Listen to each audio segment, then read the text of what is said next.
On their 11th anniversary, Jack set the table with her favorite wine and dessert. But instead of showing up, his wife texted him one line that shattered everything. "I need time off from this marriage." No explanation, no emotion. But Jack wasn't going to cry or beg. He had a different plan, one that would leave her stunned and the entire room silent. Jack Langston had never been one for big gestures. No balloons, no surprise trips, no over-the-top anniversary plans. But he believed in the little things, the ones that mattered. 11 years into a marriage, it wasn't about flash. It was about consistency. Every year he made dinner, lit candles, opened a bottle of her favorite wine, and picked up that ridiculous raspberry tart she always pretended was too sweet, then devoured before dinner even started. Thoughtful, predictable, solid. That was Jack. This year was no different. He left work early to stop by her favorite bakery, the one on Colfax that always sold out by noon. He grabbed the tart, then swung by the liquor store for the red label Pinot she liked. Not the silver, it had to be red. By 6, the table was set, lights dimmed, and music humming low in the background. He even swapped his t-shirt for a clean button-down. A small detail, but it felt right. 7 o'clock came. No sign of Lisa, no message, no call. He checked the time again. Maybe traffic. Maybe she got caught up at work. She'd been spending more time with coworkers lately. Team building, she'd said. "It's for morale," she'd explain with a shrug. Or, "I just need to decompress." Jack never pushed. She was under pressure, and he understood stress. He told himself it was fine. Normal. By 8:15, the food had gone cold. The candles were half burned, still no word. Then at 8:42 p.m., her name flashed across his phone. One message. "I need time off from this marriage." No punctuation, no explanation. Just that. Cold. Final. Like it was a reasonable request. Like she was asking for a long weekend. Jack stared at the screen, blinking like it might change if he just kept looking. Surely there was more. A second message. A joke. Something. Nothing came. The silence in the house felt heavier than any argument they'd ever had. He didn't throw his glass. Didn't scream. Didn't ask why. He just sat down across from the untouched wine glass he'd poured for her and stared at the flickering candle as it struggled to stay lit. In that moment, something clicked. The message didn't read like an emotional impulse. It wasn't frantic or confused. It felt prepared, like she'd practiced it. Jack could almost hear her voice in his head, calm, measured. He realized then, this wasn't about needing space. This was about removing him from the equation, cleanly, quietly. But Lisa had made one mistake. She thought Jack would take the hit quietly, that he'd retreat into guilt or confusion, that he wouldn't ask questions. She was wrong. When he finally got up, he didn't text her back. He didn't call. He just blew out the candles, put the tart in the fridge, and decided he would wait. Not for her, for the truth. Because deep down, he knew. This wasn't the beginning of the end. This was the start of something else. The next morning, Lisa acted like nothing had happened. She was already dressed, sipping coffee by the window, phone in hand. Not a word about the text. No reference to the anniversary. Just a casual nod when he walked in, like he was a neighbor she vaguely recognized. Jack said nothing. Not because he was confused. Not because he was hurt. But because he was focused now. Hyper-aware. He watched her that weekend. Listened to her pack for her so-called wellness retreat. A small bag, high heels, lingerie, lipstick. Nothing about it matched the narrative. No yoga mat, no sweats. Just things you bring when you want someone to look at you a certain way. She turned to him as she left. "Don't wait up." No kiss, no goodbye. Just a smirk. Like she already knew he wouldn't challenge her. Jack smiled back. "Take all the time off you need." She smiled at that, confident, secure in her secrecy. But Jack wasn't broken. He was calculating. And Lisa had no idea that everything she thought she was hiding had already started to unravel. Lisa was gone before noon. She didn't rush, didn't fidget, didn't even pretend to feel conflicted. That alone told Jack everything. This wasn't her first lie. It was just the first one she'd stopped trying to hide. The moment she pulled out of the driveway, Jack got to work. He wasn't angry yet. He didn't even feel betrayed in the way movies usually portray. He felt something sharper, focused, because once you stop trying to save a lie, all that's left is clarity. First, he sat down at the shared desktop in the office. It still had her email logged in. She usually handled family schedules, appointments, online purchases. Jack figured she'd cleaned out anything incriminating, but habits are hard to break. Most people forget about the calendar app, and Lisa was no exception.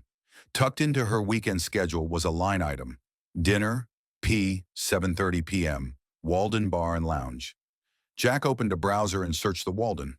Boutique hotel downtown. Expensive, subtle. The kind of place built for discretion, not luxury. Not a single word about yoga classes or wellness treatments. This wasn't a spa weekend. It was a lie with a price tag. Next, he pulled up their bank account. She still used their shared card for small things: gas, groceries, coffee.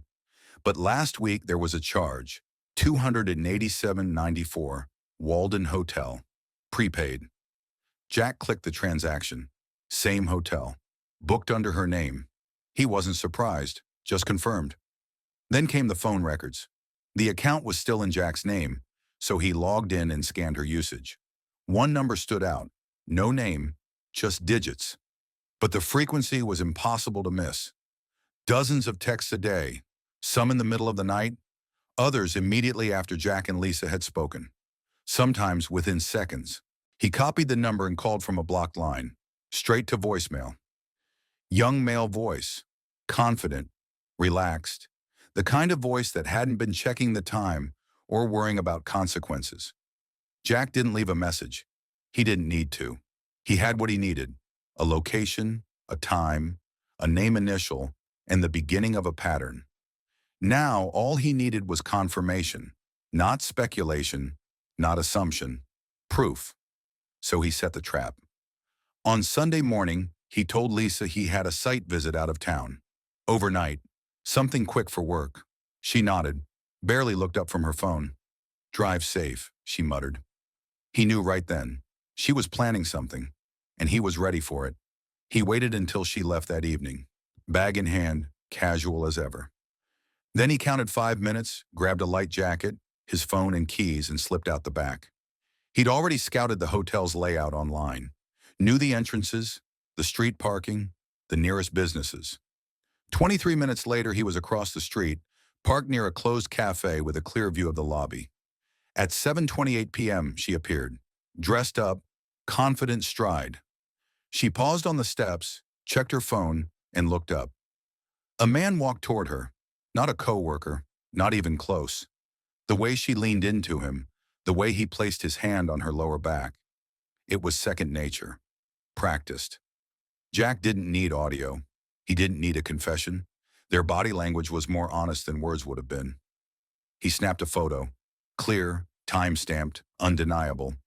They walked in together and Jack waited. 5 minutes, then he followed, keeping to the shadows. The Walden's lobby was dim and nearly empty. A fireplace in the corner, 2 men at the bar, a woman reading near the elevators. Jack didn't go to the front desk. He didn't make eye contact with anyone. He just slipped into a side booth and pulled out his phone, pretending to scroll. In the reflection of the bar mirror, he saw them, tucked into a back booth, laughing. Sharing a bottle of wine? She touched her hair the way she used to when she flirted. He placed his hand on hers and she didn't move it away. Jack watched them talk like no one in the world existed outside that booth. He took 2 more photos, then one of the bartender bringing them something, a dessert maybe.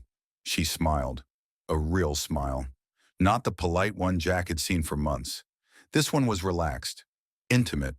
It was the smile she used to save for him. They stood up to leave just after 8. Jack didn't follow. He already knew the next step. Lisa had made one final mistake. She'd forwarded a booking confirmation from her work email to their shared inbox, accidentally. Room 309, one night, late checkout. She hadn't deleted the email. Jack waited 5 minutes, then left. Calm, methodical. He wasn't there to catch her in the act. He was there to watch her choose it.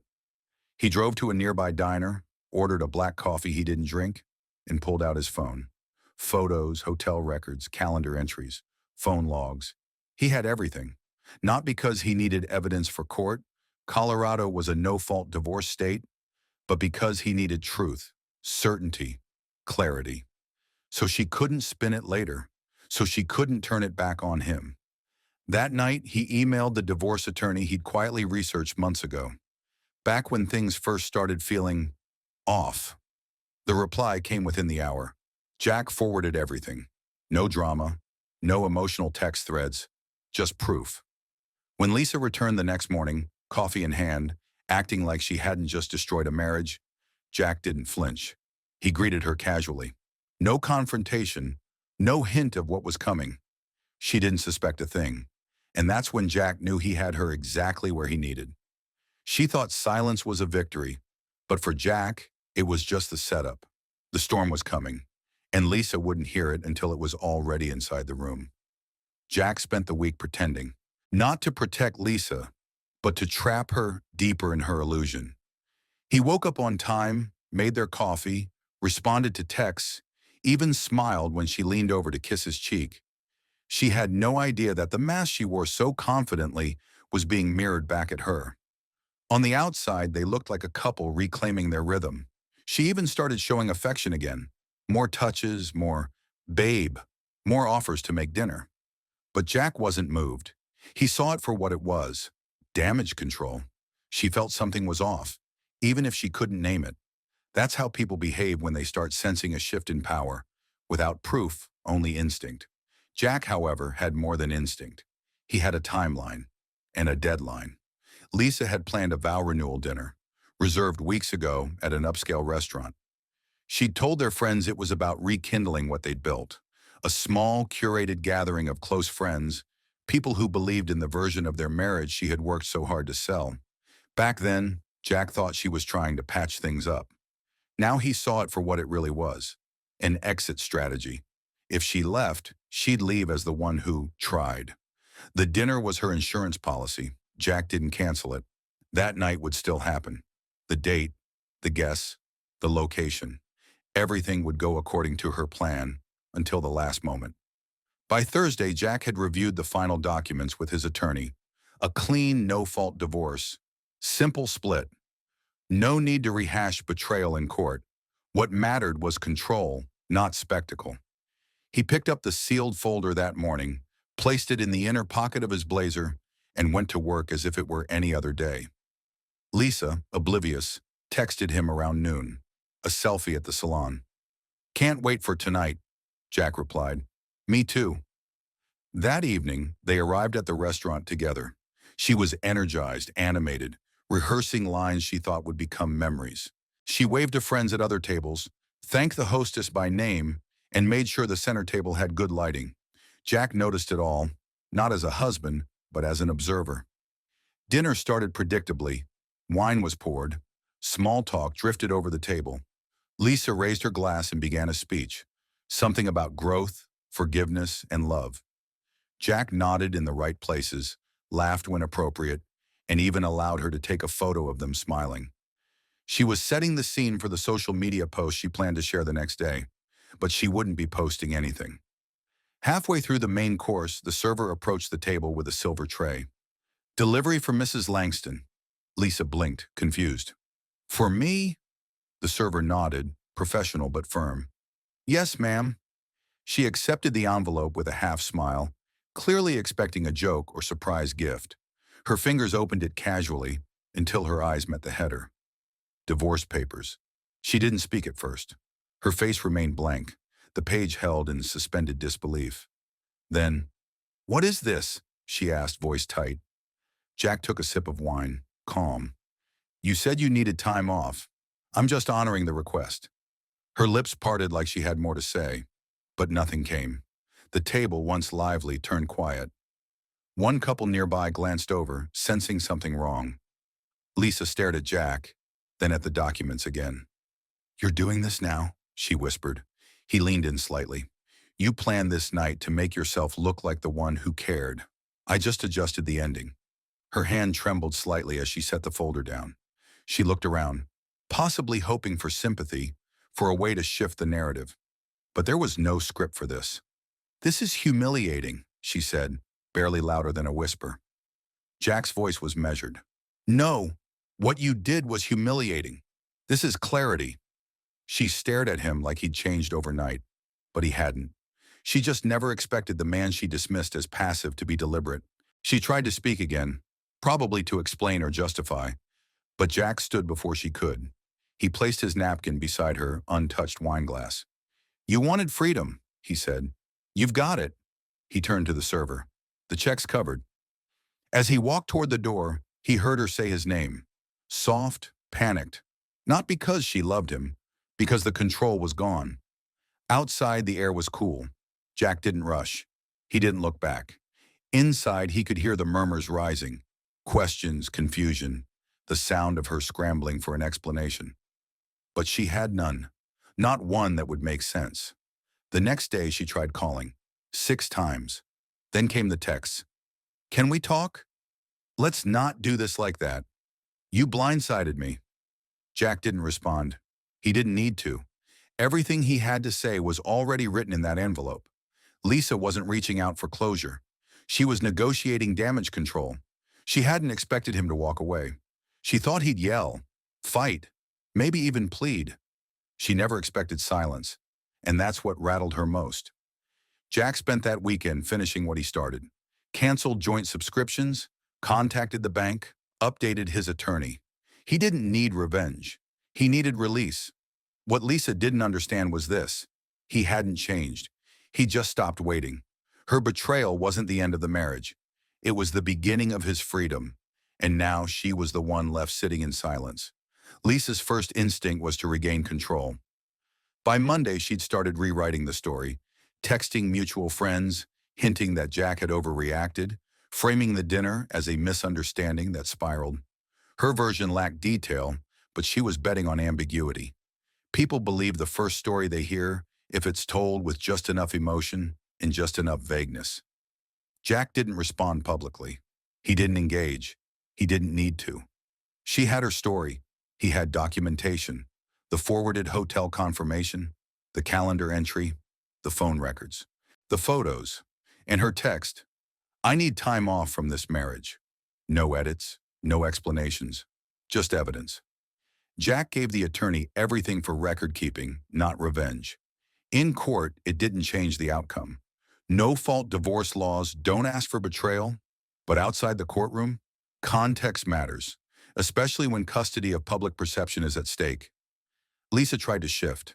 At first, she leaned on guilt, asked to meet for coffee, said she wanted to talk like adults. Jack declined. He knew what she wanted wasn't closure. It was control over the narrative. She then tried sympathy. Messages shifted. I made a mistake. I didn't know how to tell you. You seem so distant lately. That was when Jack blocked her number. A week later, she emailed. Formal this time. Professional tone, peppered with emotional appeals. She wanted to keep things civil, she wrote. She suggested they pause the filing process to revisit counseling. Claimed the dinner was a moment of emotional panic.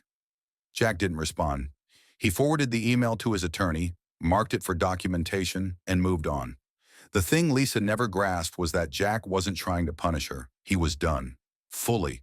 That was the part she hadn't planned for. She had prepared for anger, even threats. She could have twisted those. But quiet can't be spun. It sits too still to be redirected. By the second week, the silence began to close in. Lisa started appearing in places she hadn't before. Jack's gym, his usual cafe, even the grocery store near his office, not the one near her place. She wasn't stalking him, at least not obviously. It was more subtle, more desperate.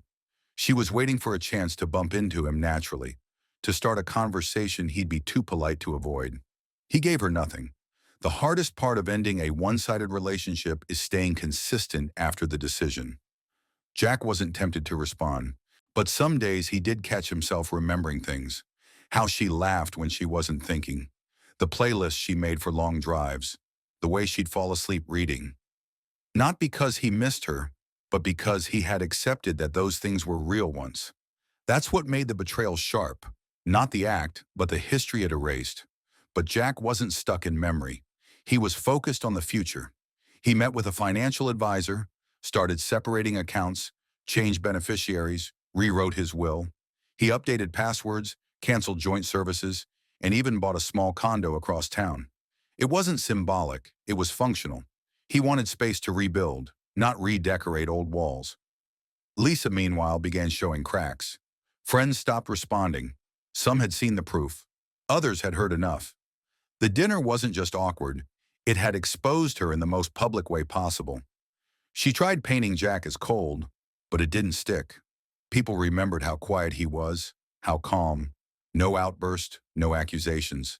Just an envelope and a line. "You said you needed time off. I gave you all of it." That line spread faster than her excuses. In the weeks that followed, Jack finalized the paperwork. The attorney handled everything. No court dates, no drawn-out meetings.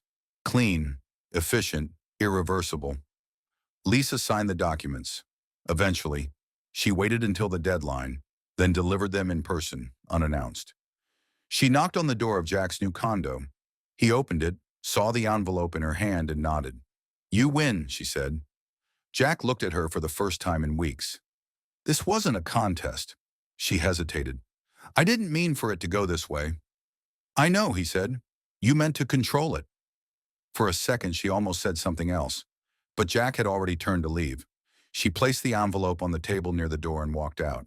No tears, no final plea, just silence, finally mutual. Jack stood there for a moment before picking up the documents. He didn't feel relief or victory. What he felt was space, actual space, between him and everything she tried to manage, disguise, manipulate. He spent that evening alone. No wine, no playlist, just stillness.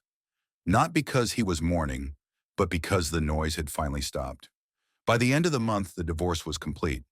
Lisa had moved out quietly, taking only what she'd listed in the agreement. No drama, no fighting over furniture or dishes. It was all too public now for performance. Jack never told the full story to anyone. He didn't need to. The ones who mattered understood. The ones who didn't, well, they weren't in his life anymore. He rebuilt slowly. He didn't rush to date. He didn't dive into distractions. He took time to remember who he was without her, what he liked, what he valued, what he wanted that wasn't shaped by compromise. One morning he stood in his new kitchen, drinking coffee, and realized something strange. He wasn't waiting for anything. Not a call, not an apology, not a shift. He was simply living, and for the first time in years, that was enough. Lisa, wherever she was, could tell her version. Jack didn't care. She had her time off, and he had peace. Months passed. Life didn't change overnight for Jack, but it did get quieter, more stable. He woke up without anxiety. He no longer scanned messages for hidden meaning or waited for the other shoe to drop. The silence that had once screamed now felt like peace. Lisa faded into the background. The mutual friends they once shared split into two categories, those who quietly drifted from her and those who'd always believed her curated persona. Jack didn't argue with either. He had no need to defend his actions or explain his choices. The truth had spoken clearly that night in the restaurant, and the silence that followed had said even more. Professionally, Jack thrived. Freed from distraction, he began taking on projects he'd put off for years, consulting on a community redevelopment project, mentoring younger architects, even volunteering his time at a local design nonprofit. He didn't talk about the divorce, not because he was avoiding it, but because it didn't define him. He had learned that dignity doesn't announce itself. It moves quietly, consistently, and always forward. Lisa, on the other hand, wasn't adapting as well. Jack heard things, rarely directly, but enough. She'd changed jobs. Apparently, the affair had cost her credibility at work, especially once colleagues started putting timelines together. The man she'd met at the hotel? Gone. Jack didn't care about the details. Whether they broke up or imploded didn't matter. What mattered was the pattern. She'd underestimated consequences. Again, her social media became less active. The public posts that once celebrated couple selfies and curated milestones faded into irregular updates, then silence. Occasionally, someone would mention her, an old friend, a neighbor, someone trying to reconnect Jack with a past he no longer missed. He never responded. He hadn't built his future on bitterness. He'd built it on boundary. That didn't mean he never reflected. Some nights he thought back to the dinner, to the exact moment she opened the envelope. He didn't regret how he did it. He hadn't humiliated her. He just stopped protecting her from herself. Because Jack had realized something essential. Silence isn't always passive. Sometimes it's the last kindness you give before you walk away. One Saturday morning, Jack was clearing out some files when he came across the folder from his attorney. Everything was still inside. Photos, receipts, printed messages. He considered tossing it all, but then he stopped. Not because he needed to hold on to the pain, but because it wasn't pain anymore. It was proof that he'd seen clearly, acted decisively, and walked away with his integrity intact. He stored the folder in a locked drawer, not out of anger, just as record. The past didn't need to disappear. It just didn't deserve daily attention. Later that week, Jack met someone. Not on purpose. He wasn't looking, but she was funny, curious, and not trying too hard to impress anyone. They talked over coffee, exchanged books, ran into each other a few more times, then started meeting up on purpose. Jack didn't tell her his whole story right away. She didn't push. What mattered was how he showed up now. Consistent, present, undistracted. And when he finally did share what had happened, she didn't pity him. She just nodded and said, "I'm glad you left." He smiled at that, because so was he. The story wasn't about betrayal. It was about what you do after. How you define yourself not by what broke you, but by how you rebuilt. Jack didn't broadcast his recovery. He lived it, day by day with quiet decisions. He reconnected with old friends, visited his brother more often, even booked a solo trip to the Pacific Northwest, a hike he'd postponed for 5 years. It was the kind of trip that required solitude, planning, and trust in your own direction. He came back stronger, not because he'd healed magically, but because he hadn't wasted time trying to salvage what was never his to fix. The last time he saw Lisa was purely accidental. A bookstore, months later. She saw him first. He could tell by the way she froze. She was alone holding a copy of a novel she used to read aloud to him during road trips. He thought about saying something, but didn't. He nodded once, politely, and walked past. She didn't follow. Didn't call his name. She knew. She knew the version of Jack who tolerated mixed signals, half-truths, and emotional games didn't exist anymore. The version who stood in front of her now, calm, focused, distant, was someone she no longer had access to. Jack didn't look back, not because it hurt, but because it didn't. That was the final victory. Not the divorce, not the served envelope, not even the silence. The victory was peace. He hadn't just survived betrayal, he had outgrown it.